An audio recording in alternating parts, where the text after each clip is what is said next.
बिस्मिल्लाहिर्रहमानिर्रहीम। अस्सलाम वालेकुम डियर स्टूडेंट्स, क्या हाल चाल? सब ठीक ठाक? उम्मीद करता हूँ कि सब लोग ठीक ठाक होंगे। So welcome to my YouTube channel physics hub official. तो आज हम चैप्टर नंबर 1 फर्स्ट ईयर का चैप्टर नंबर 1 के न्यूमेरिकल्स लेकर आए हैं। तो आज हम इस वीडियो में न्यूमेरिकल जो है वो कंप्लीट करेंगे। ओके, तो आइए न्यूमेरिकल स्टार्ट करते हैं। तो पहला न्यूमेरिकल है a light year is the distance light travels in 1 year, how many meters are there. Question ये है कि लाइट ईयर जो है वो डिस्टेंस है जो लाइट एक साल में कवर करती है।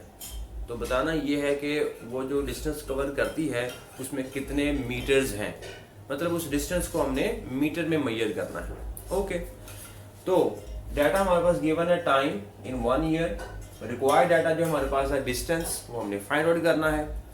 अब जो टाइम हमें दिया हुआ है वो ईयर में दिया हुआ है, ठीक है, और टाइम का जो स्टैंडर्ड यूनिट होता है वो हमारे पास सेकंड्स होता है।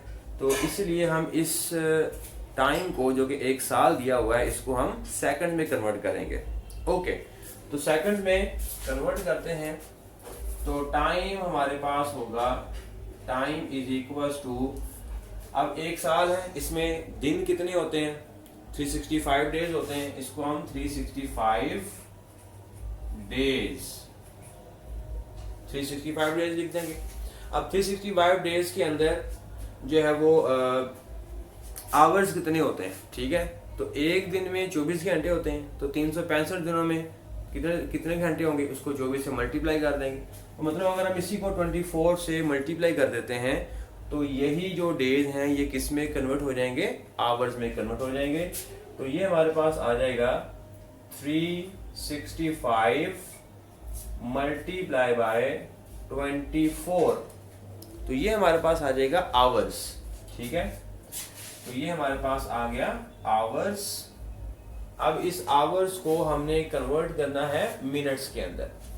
तो अब हम जानते हैं कि एक दिन में जब वो एक घंटे में जब वो 60 मिनट होते हैं, तो लिहाजा पूरे दिन में कितने मिनट्स होंगे उसको हम 60 से मल्टीप्लाई कर देंगे, ठीक है। तो अगर हम इसी फैक्टर को मल्टीप्लाई कर देते हैं 365 मल्टीप्लाई बाय 24 मल्टीप्लाई बाय 60, ठीक है। तो यहां तक क्या था? यहां तक आवर्स थे, ठीक हो गया। 365 ये जो हमारे पास दिन है उसको हमने आवर्स में कन्वर्ट किया, घंटों में कन्वर्ट किया, और 60 से मल्टीप्लाई करने से हमने इसको मिनट्स में कन्वर्ट कर दिया। तो ये हमारे पास क्या हो जाएंगे? मिनट्स। ओके, ये हमारे पास मिनट्स हो गए। अब हम जानते हैं कि एक मिनट में 60 सेकंड्स होते हैं, तो इतने मिनट्स में कितने सेकंड्स होंगे? तो इतने को आप 60 से जरूर दे दें। तो हमारे पास 365 इंटू 24 इंटू 60 इंटू 60, तो ये हमारे पास आ जाएगा, वो टाइम आ गया है जो कि सेकंड्स में मिल जाएगा, ठीक है। अब इन सब को मल्टीप्लाई करें, तो मल्टीप्लाई करने के बाद हमारे पास जो आंसर आएगा वो कुछ ऐसा आएगा,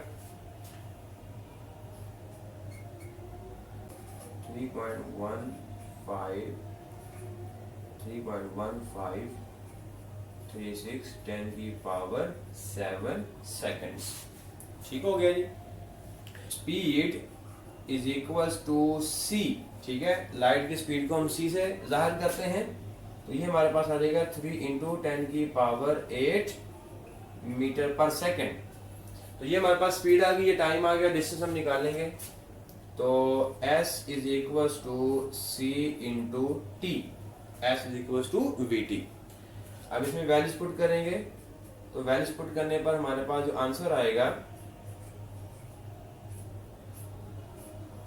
टाइम ये दिया हुआ है 3.1536 10 की पावर 7। ओके, तो इसको आप मल्टीप्लाई करें तो जवाब हमारे पास आएगा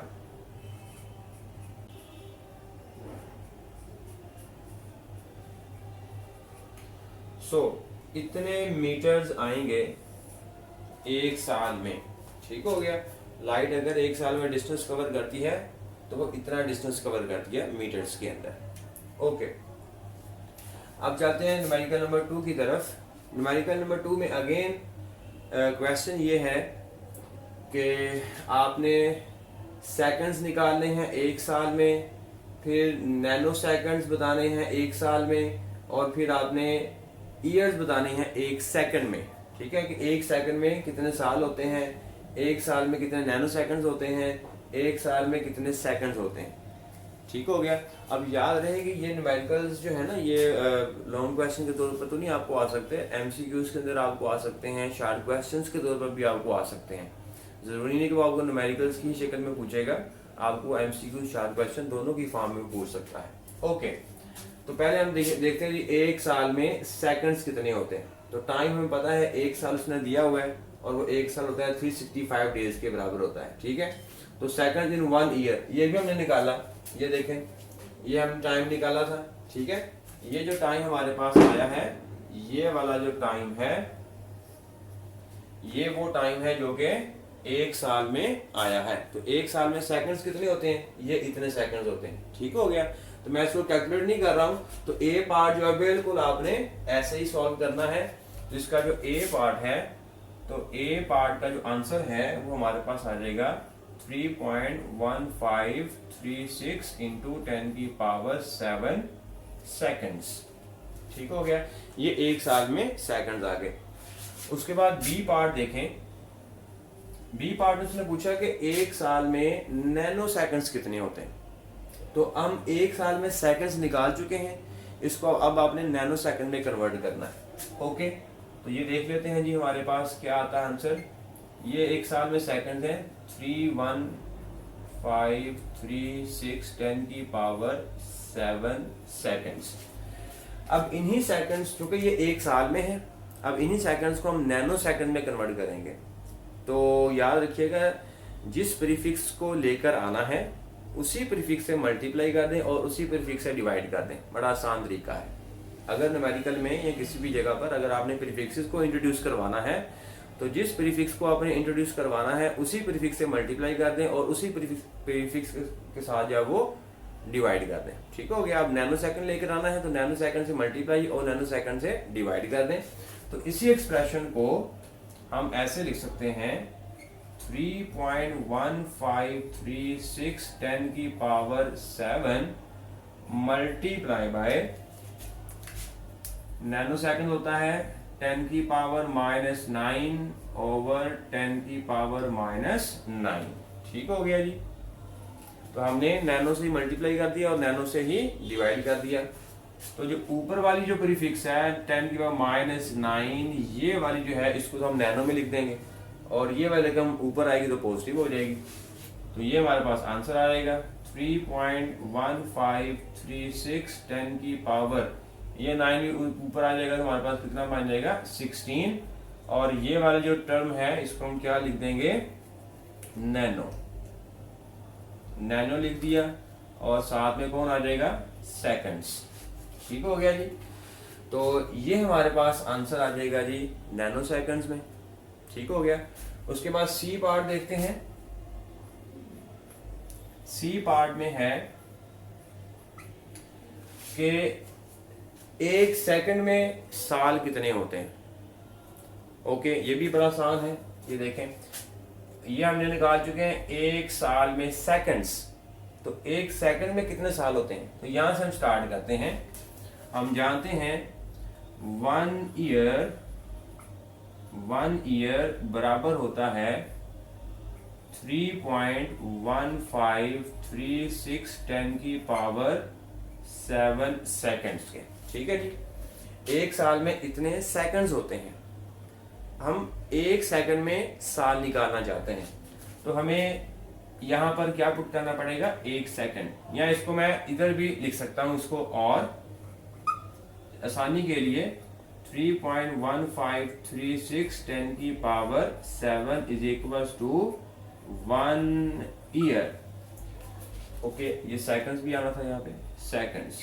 ओके, इतने सेकंड 1 साल में होते हैं।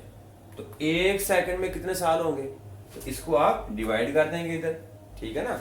देखो ना, अगर 5 किताबों की कीमत जब वो 50 रुपए है तो एक की कितनी की होगी, आप 5 पे डिवाइड कर देंगे। तो अगर इतने सेकंड जो हैं, इतने सेकंड में 1 साल होते हैं, तो 1 सेकंड में कितने साल होंगे, इसको आप डिवाइड कर देंगे यहाँ पर। ओके, तो ये बनेगा 1 second is equals to 1 year. इसको आप डिवाइड कर देंगे 3.1536 10 की पावर 7। ठीक हो गया जी। तो अब यहां से जो भी आंसर आएगा वो हमारा फाइनल आंसर होगा। तो 1 सेकंड बराबर होगा 3.17 10 की पावर -18 ईयर। तो 1 सेकंड में इतने साल होते हैं। एक्जाम्पल नंबर 3 करते हैं। The length and width of rectangular plate are measured to be 15.3 centimetre and 12.80 centimetre respectively. Find the area of the plate. कहता है आपके पास एक रेक्टेंगुलर प्लेट है, उसकी आपको लंबाई और चौड़ाई आपको दी हुई है, तो उसका आपने एरिया जो है वो फाइंड आउट करना है। ठीक है जी। तो अब एरिया फाइंड करना है, तो एरिया फाइंड करने का बड़ा आसान ही मेथड है। ठीक है, ये तो कोई छोटी क्लास का बच्चा भी फाइंड कर लेगा, लेकिन हमारे इस टॉपिक में क्या इसका मकसद है कि हम क्यों एरिया फाइंड करना चाह रहे हैं या किस प्रोसेस से हम एरिया फाइंड आउट करेंगे। ओके, तो सिंपल फार्मूला है लेंथ इंटू विड्थ। तो हमें लेंथ और विड्थ दी हुई है, एरिया फाइंड करना है, तो एरिया का फॉर्मूला होता है length into width. Length put की, विड्थ पुट की, तो इसका हमने मल्टीप्लाई किया, आंसर आ गया। ठीक है, लेकिन अब ये आसान क्वेश्चन तो वो दे नहीं सकता, लेकिन इसके पीछे कोई रीज़न है कि ये उसने एरिया पूछा हुआ है, तो किस लिहाज से पूछा हुआ है। तो हम जो है वो सिग्निफिकेंट फिगर्स और राउंड ऑफ के रूल्स हम पढ़ चुके हैं। ठीक है, तो सिग्निफिकेंट फिगर्स के रूल्स हम जानते हैं क्या होते हैं कि अगर कोई दो नंबर मल्टीप्लाई हो रहे हों तो उनका जो आंसर है वो कहाँ तक ठीक लिखा जाएगा। तो अगर दो नंबर मल्टीप्लाई हो रहे हों या डिवाइड हो रहे हों, लेकिन हमारे केस में मल्टीप्लाई हो रहे हैं, तो हम आंसर जब वो कहाँ तक लेंगे, तो आंसर हम जिन दो नंबर्स को हम मल्टीप्लाई कर रहे हैं उसमें से सबसे थोड़े सिग्निफिकेंट फिगर वाला नंबर हमने लेना है। मतलब वो नंबर जिसके पास सिग्निफिकेंट फिगर्स की जो तादाद है वो कम होगी, उसके लिहाज से उसका एहतराम करते हुए हमने अपना जवाब देना है। मसलन अब ये जो नंबर है इसमें है 1 2 3, इसके पास है 1 2 3 4, इसके पास 4 सिग्निफिकेंट फिगर्स हैं, इसके पास 3 सिग्निफिकेंट फिगर्स हैं। तो हमने आंसर इसकी रिस्पेक्ट में देना है, इसका ख्याल रखते हुए। ठीक है, ये गरीब आदमी है, इसके पास 3 सिग्निफिकेंट फिगर्स हैं, तो हमने जो आंसर है वो भी कैसे देना है, 3 सिग्निफिकेंट फिगर्स तक जवाब देना है। तो हमारे जवाब में 5 सिग्निफिकेंट फिगर्स हैं, हमने जवाब 3 तक देना है। तो इसका मतलब कि जो 8 है इसको हमें यहाँ से एलिमिनेट करना पड़ेगा, राउंड ऑफ करना पड़ेगा। अब राउंड ऑफ के भी रूल आपको पता होने चाहिए कि अगर कोई नंबर जिसको हम 5 एलिमिनेट कर रहे हैं वो 5 से बड़ा है तो वो पिछले में 1 ऐड हो जाएगा। अगर जिसको हम एलिमिनेट कर रहे हैं वो 5 से छोटा है तो पिछला जो है वो बगैर तब्दीली किए लिखा जाएगा। ठीक है, और अगर जिस नंबर को हम एलिमिनेट कर रहे हैं वो खुद 5 हो, फिर उसके पीछे देखना होता है कि अगर कोई ऑड है तो उसको इवन बनाना है, अगर इवन है तो वो इवन ही रहेगा। एनीवेज, तो यहाँ पर हमने 3 सिग्निफिकेंट फिगर तक जवाब देना है। क्यों देना है, जो हमने इसका एहतराम करना है, इसके पास थोड़े सिग्निफिकेंट फिगर्स हैं, तो हमने जवाब जो है वो यहाँ तक रखना है। तो इसका मतलब 8 को हमें यहाँ से एलिमिनेट करना पड़ेगा, और 8 जो है वो 5 से बड़ा होता है। तो अगर कोई नंबर 5 से बड़ा हो तो उससे जो पिछला नंबर होगा उसमें हम 1 ऐड कर देंगे। इसका जो जवाब लिखा जाएगा, तो इसका जो जवाब लिखा जाएगा वो होगा a is equal to 196 centimetre square. तो ये हमारा जो है वो आंसर होगा। ठीक हो गया, ओके। उसके बाद नेक्स्ट न्यूमेरिकल नंबर 4 की तरफ चलते हैं। Add the following masses given in kg up to appropriate precision. आगे उसने 4 मैसेज आपको दिए हुए हैं, 2.189, 0.089, 11.8 एंड 5.32। ठीक हो गया, ये नंबर ये मैसेज आपको दिए हुए हैं, तो हमने इन सबको ऐड करना है और आंसर जो है वो अप्रोप्रिएट प्रिसीजन तक हमने इसका आंसर जो है वो देना है। तो ये हमारे पास 4 मैसेज हैं। ठीक है जी, तो इन चारों मैसेज को मैंने जब ऐड कर दिया, ऐड करने के बाद हमारे पास ये वाला आंसर आता है। अब अगेन यहाँ पर भी सिग्निफिकेंट फिगर्स के रूल्स हैं वो अप्लाई होंगे। तो बेसिकली न्यूमेरिकल नंबर 3 और 4 जो है ये सिग्निफिकेंट फिगर्स और राउंड ऑफ के जो रूल्स हैं उसके लिहाज से होगा। ये शार्ट क्वेश्चन में भी आपको आ सकते हैं, एमसीक्यूज के अंदर भी आपको आ सकते हैं, ठीक है। ये आपने एमसीक्यूज के हिसाब से भी इसको तैयार करना है, एमसीक्यूज एंड शॉर्ट क्वेश्चंस, ठीक है। ये उन दोनों के लिहाज से आपने इसको तैयार करना है। ओके, अब जो जवाब है वो हम कहाँ तक लिखेंगे? तो एडिशन और सब्ट्रैक्शन के रूल्स एक जैसे हैं, मल्टीप्लिकेशन और डिवीजन के रूल्स एक जैसे हैं। तो एडिशन और सब्ट्रैक्शन में क्या होगा कि डेसिमल के बाद जिसके पास कम सिग्निफिकेंट फिगर्स होंगे उसका एहतराम करते हुए हमने जवाब देना है, ठीक है। इसका रूल क्या है एडिशन और सब्ट्रैक्शन का कि डेसिमल प्लेसेस देखनी है कि किसके पास सबसे थोड़ी सबसे कम डेसिमल प्लेसेस होंगी। तो जितनी उसके पास डेसिमल प्लेसेस होंगी उसके लिहाज से हमने अपना आंसर देना है। ओके, अब जैसे फॉर एग्जांपल जो पहला नंबर है इसमें 1 2 3 है, इसमें भी 1 2 3 है, इसमें 1 है, इसमें 2 है। अब सबसे कम जो है वो इसके पास है, ठीक है। 11.8 जो नंबर है इसके पास एक डेसिमल प्लेस है। तो हमने भी जवाब जो है वो अपना डेसिमल के बाद एक जगह तक जवाब देना, मतलब अशारिये के बाद आपने एक प्लेस तक जवाब देना है, ठीक हो गया। तो मतलब हमने यहां तक जवाब रखना है, यहां तक 19.3 तक जवाब रखना है। अगेन आपने 8 को एलिमिनेट करना है, तो 8 जब वो 5 से बड़ा होता है, अगर 5 से बड़ा है इससे जो पिछला नंबर होगा उसमें जो है वो 1 ऐड हो जाएगा। तो इसका जो जवाब आएगा हमारे पास वो आएगा 19.4 किलोग्राम, ठीक है जी। ये हमारे पास आ जाएगा total mass. Next numerical number 6 है, what are the dimensions and units of gravitational constant g in the formula F is equals to gm1 m2 over r square. के आपने जो ग्रेविटेशनल कांस्टेंट है उसकी डायमेंशंस बनानी है और उसका जो यूनिट है वो हमने बनाना है। ओके, तो फार्मूला हमारे पास गिवन है F is equals to gm1 m2 over d square कर दें, r स्क्वायर कर दें, बात एक ही है। Dimension of g and unit of g। तो सबसे पहले हम यूनिट डिफाइन कर लेते हैं कि यूनिट g का क्या होगा। तो इस फार्मूले से हम स्टार्ट करेंगे। तो फार्मूला हमारे पास है F is equals to gm1 m2 over d square. अब यहाँ से g को एक तरफ कर दें, बाकी सारी चीजें एक तरफ कर दें, तो कैपिटल G बराबर होगा F d square m1 m2, ठीक हो गया। ओके, अब फोर्स का यूनिट हमारे पास क्या होता है? फोर्स का यूनिट होता है हमारे पास न्यूटन, और d जो कि डिस्टेंस होता है जिसका यूनिट हमारे पास मीटर होगा, उसका स्क्वायर है तो ये न्यूटन मीटर स्क्वायर। नीचे मैसेज है किलोग्राम होगा, तो किलोग्राम का स्क्वायर ये ऊपर आएगा तो इसकी पावर माइनस हो जाएगी। ओके, तो इस तरह जब वो ये इसका यूनिट बन जाएगा g, यूनिट ऑफ g, ये हमारे पास इसका पहला आंसर आ गया। उसके बाद इसकी डायमेंशन निकालनी है, g की डायमेंशंस क्या होंगी। अब डायमेंशन निकालने के लिए सबसे पहले आपने ये बात आपने हमेशा याद रखनी है कि यूनिट आपको आना चाहिए। किसी भी क्वांटिटी की अगर आपने डायमेंशन निकालनी है तो आपको उसका यूनिट आना चाहिए, ठीक हो गया। अब जैसे g का हमने यूनिट निकाल लिया है, अब हम इसकी डायमेंशन बड़ी आसानी से निकाल सकते हैं।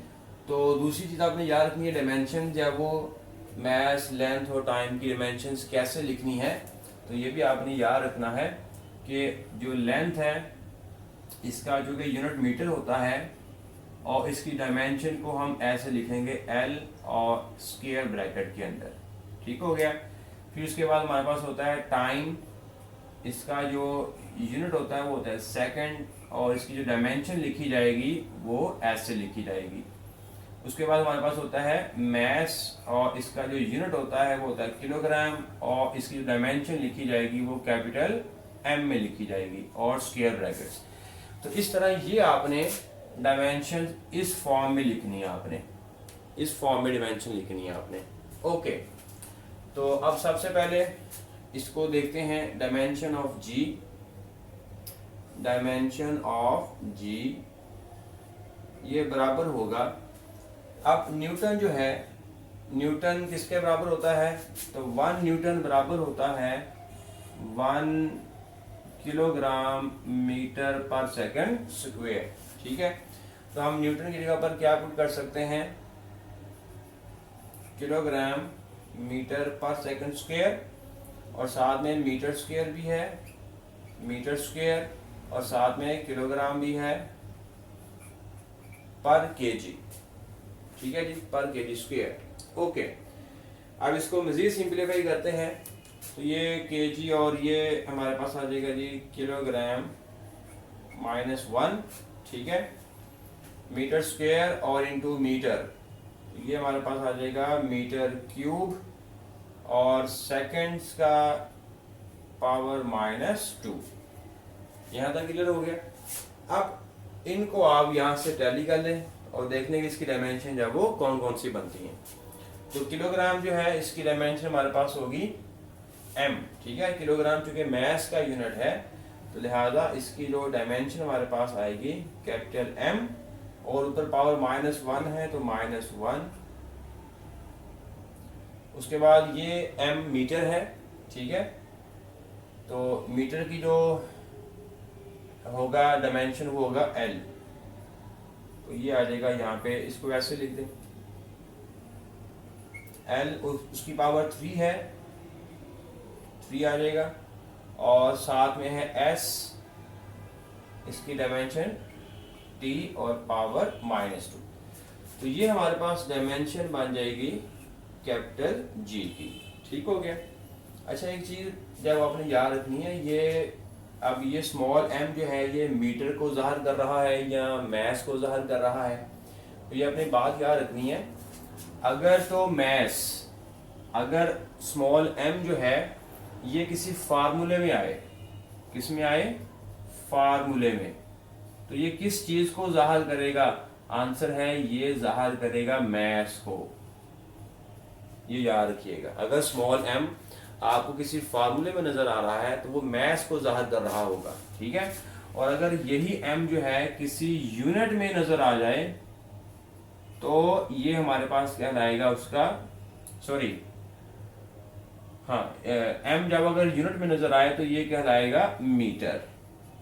ठीक है, अगर किसी यूनिट में नजर आ रहा है, जैसे फॉर एग्जांपल ये फार्मूला है, इसमें m और m मैस को ज़ाहिर कर रहा है, और अब ये जो m है ये यूनिट में आ रहा है, तो लिहाजा यूनिट में जो m होगा वो मीटर को ज़ाहिर करेगा। ये चीज़ आपने अपने माइंड में रखनी है। ओके, तो ये होगा न्यूमेरिकल नंबर 6।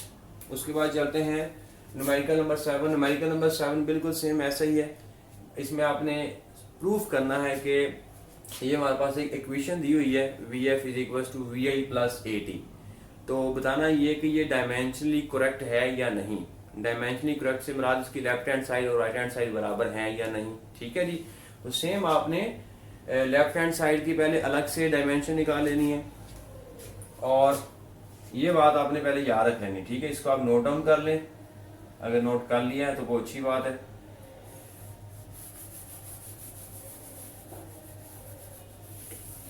ओके जी, तो अब हम देखते हैं लेफ्ट हैंड साइड की डायमेंशन बनाते हैं। ठीक है जी, इसको हमने प्रूफ करना है कि ये डायमेंशनली करेक्ट है या नहीं। डायमेंशनली करेक्ट से मुराद ये है कि जो लेफ्ट साइड पे जो क्वांटिटी है उसकी डायमेंशन बराबर होनी चाहिए राइट हैंड साइड में जो क्वांटिटी है उसकी डायमेंशन के। ठीक हो गया। ओके, तो अब हम डायमेंशन बनाते हैं। पहले हम बनाते हैं, ये वेलोसिटी है या स्पीड है, बराबर है ये भी स्पीड है plus acceleration into time. Okay, तो पहले हम बनाते हैं लेफ्ट हैंड साइड की डायमेंशन। लेफ्ट हैंड साइड में हमारे पास कौन है, तो आंसर है फाइनल वेलोसिटी है या स्पीड कह लें। तो ये वेलोसिटी की जो डायमेंशन होगी वो किसके बराबर होगी, तो आंसर है dimension of velocity must be equals to. अब वेलोसिटी का यूनिट क्या होता है, वेलोसिटी का यूनिट हमारे पास होता है मीटर पर सेकंड, ठीक है जी। तो मीटर की डायमेंशन क्या होगी, एल, कैपिटल एल, क्योंकि मीटर लेंथ का यूनिट है तो लिहाजा इसकी डायमेंशन क्या आ जाएगी, कैपिटल एल। और एस जो है ये टाइम का यूनिट है हमारे पास, तो ये आ जाएगा t-1। तो ये लेफ्ट हैंड साइड की डायमेंशन आ गई। उसके बाद राइट हैंड साइड को देखते हैं। तो राइट हैंड साइड में हमारे पास है vi प्लस at। अब vi मतलब जो vf की डायमेंशन होगी वही vi की डायमेंशन होगी, क्योंकि ये भी स्पीड है, लिहाजा इसकी डायमेंशन भी क्या होगी, lt-1। तो इसकी डायमेंशन हमारे पास आ जाएगी। अब यहाँ पे ना ये क्वांटिटी अलग और ये क्वांटिटी अलग और इन दोनों का एडिशन हो रहा है, ठीक है, ये बात याद रखिएगा। तो ये आ जाएगा vi प्लस at। तो इसकी डायमेंशन निकालेंगे तो डायमेंशन बराबर आएगी, vi की डायमेंशन क्या है, चलिए इसको ऐसे अलग अलग लिख देते हैं। vi की डायमेंशन हमारे पास आ जाएगी lt-1, ठीक है जी। और at की डायमेंशन हमारे पास आएगी, a का यूनिट क्या होता है, मीटर पर सेकंड स्क्वायर, मतलब lt-2, lt-2 मल्टीप्लाई बाय, आगे t है तो t की डायमेंशन क्या होगी, सिंपल t, ठीक हो गया। अब ये t-2 ये इंटू t, तो दोनों को आप इकट्ठा लिखेंगे तो क्या हो जाएगा, ये